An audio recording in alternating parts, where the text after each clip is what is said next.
숫자로 보는 선교. 오늘 다뤄볼 주제는 다가오는 4차 산업혁명과 선교의 관계입니다. 박고초롱 기자입니다.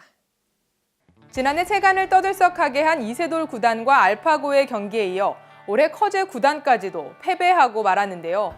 이는 4차 산업혁명이 먼 미래의 얘기가 아니라는 걸 보여줍니다. 코앞으로 다가온 4차 산업혁명 시대를 선교계는 어떻게 맞이해야 할까요? 4차 산업혁명이라는 말이 처음 등장한 건 지난해 초 개최한 다보스 세계경제포럼에서입니다. 이후 올해 열린 포럼에서 역시 4차 산업혁명이 우리 삶에 미칠 영향과 사회 변화를 논의하고 해결책을 모색하는 등 4차 산업혁명에 대한 뜨거운 관심이 계속됐는데요. 세계경제포럼 보고서에 따르면 4차 산업의 등장으로 오는 2020년까지 710만 개의 일자리가 사라지고 반면 200만 개의 직업은 새로 생겨날 것이라고 예측했습니다. 옥스포드 대학교에서 발표한 고용의 미래 보고서에선 미래에 사라질 가능성이 높은 직업군으로 텔레마케터, 화물창고 관련 종사자, 시계 수성공 등을 꼽았습니다. 인공지능 AI가 이들을 대체할 수 있다는 건데요. 성직자는 어떨까요?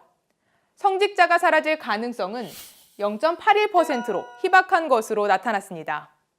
이외에도 소방관, 의사 등도 대체 가능성이 거의 희박한 직업군으로 꼽혔는데요. 성직자를 포함한 이들 직업의 역할이 단순 기계로 대신될 수 없다고 본 겁니다. 이 가운데 최근 재밌는 발명품이 화제가 됐는데요. 독일 종교개혁 500주년 전시회 현장에 등장한 5개 국어로 축복 메시지를 전하는 로봇 목회자입니다. 엔지니어이자 미디어 아티스트인 알렉산더 비데킨드 클라인의 작품인데요.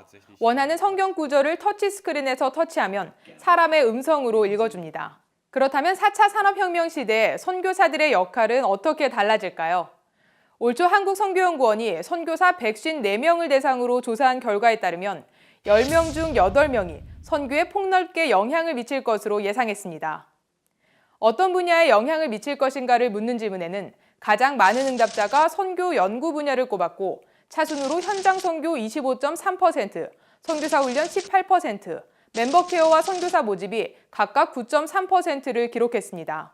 그러나 선교사의 역할이 변경될 것인가를 묻는 질문에는 응답자 39.9%가 전혀 바뀌지 않을 것이다 또는 크게 바뀌지 않을 것이다 라고 응답했습니다. 4차 산업혁명으로 다가올 선교 지형이 바뀔 것은 어렵지 않게 짐작할 수 있는데요. 그 모습은 어떨까요?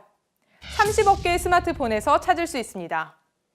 전 세계 75억 인구가 사용하는 핸드폰의 수는 78억 개로 추산되는데요. 이 중 인터넷이 연결되는 스마트폰은 30억 개입니다. 손바닥만한 스마트폰 안에 전 세계가 담겨 있다고 해도 과언이 아닐 만큼 전 세계는 인터넷, 조금 더 세밀하게는 SNS로 불리는 사회 관계망으로 밀접하게 연결돼 있는데요. 특히 4차 산업에서는 기존의 스마트폰 기능에 인공지능이 더해져 지능화된 스마트폰이 다양한 방법으로 활용될 것은 물론 4차 산업혁명을 설명할 때 자주 등장하는 빅데이터의 출현으로 선교 대상자에 대한 다양한 정보를 획득하게 될 것으로 기대됩니다.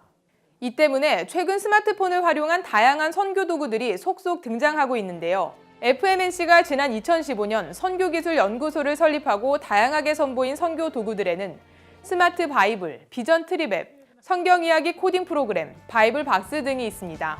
기계화가 가능해진 1차 산업혁명, 대량 생산이 가능해진 2차 산업혁명, 컴퓨터와 자동화가 대두됐던 3차 산업혁명을 거쳐 이제 인공지능, 사물 인터넷 등으로 대표되는 4차 산업혁명에 이르기까지 과학과 기술이 날로 눈부신 발전을 거듭해 가는데요. 하나님이 원하는 세상은 무한한 발전일까요? 주 안에서 누리는 행복일까요? 그 우선순위를 먼저 생각해 봐야겠습니다. 숫자로 보는 선교 박고초롱입니다.